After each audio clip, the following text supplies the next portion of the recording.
Why is his head turning like that? I hate it so much. Hi everyone, thanks so much for joining me again to see the latest update on my Sloth game. I've been working really hard over the past few weeks and I'm so excited to show off the new things I added. Before starting though, I just want to say thank you so much for 138 subscribers. I was so shocked to see that people are actually interested in this weird game that I'm making. Watching this number grow over time has really inspired me to keep working on this project, so thank you so much to everyone who watched my last video and subscribed. Okay, let's get back to the game. I added a whole bunch of stuff, but I'll start off by showing you this new area I made. If you go through this arch, you'll arrive in a big field. At the moment, this place is quite empty, but I plan on adding lots more places to explore in the future. I'm thinking of adding a big volcano and maybe even some foresty areas with some secret NPCs and shops hidden about. This area is supposed to be a market, and at the moment there's 2 NPCs hanging around. This sloth is Gobble, and I had so much trouble with getting him to watch the player as you walk around. After a while I finally managed, but I ended up with some really crazy clips and screenshots of the mistakes I made while building him. If you click him, it'll open up a dialogue system where you can ask him some questions. Once again, this was really tricky to get right, and I still don't think it's perfect. I'll definitely be redesigning the look of all of this when I get round to updating the user interface. With this sloth, I wanted him to have a really greedy personality. I'll be adding in an animation for when the player isn't nearby. I want him to be gobbling lots of berries that are on his market stall. This other sloth is Berrybell, and I added her in to give a sort of tutorial for the berry bushes that I'll show you in a second. If you click her, she'll give some dialogue about what berry bushes are and what they look like. At the moment, the aim of this area is to collect berries, which you can get by walking into berry bushes.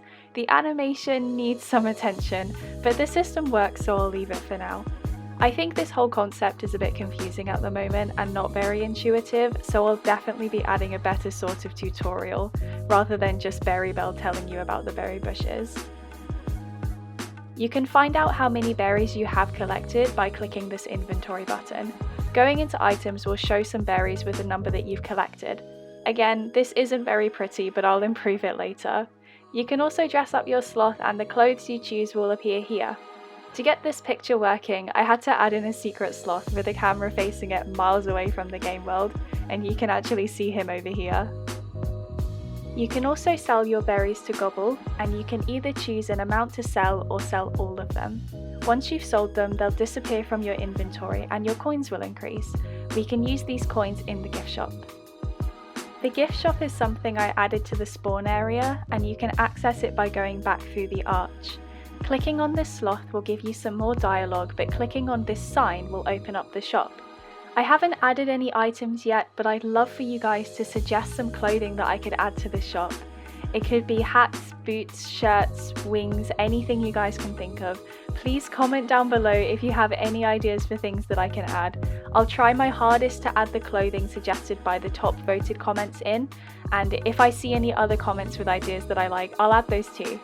Please nothing naughty. I don't really want X-rated sloths walking around my game, but I'd still love any crazy ideas that you guys have though. Honestly, the weirder the better.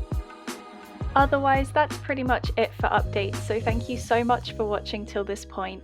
Next, I'll be updating the UI and adding any interesting clothing ideas I can think of for the gift shop. I'll also be having a look at adding in a treehouse area so I can begin working on the collectible baby sloths. I have so many cute ideas for baby sloth designs. I'll also be looking at adding accounts so you can save your progress. Definitely something that's important as my game gets bigger. Working with databases can be really tricky though, so I'll probably wait until I have some more people who are seriously interested in playing the game.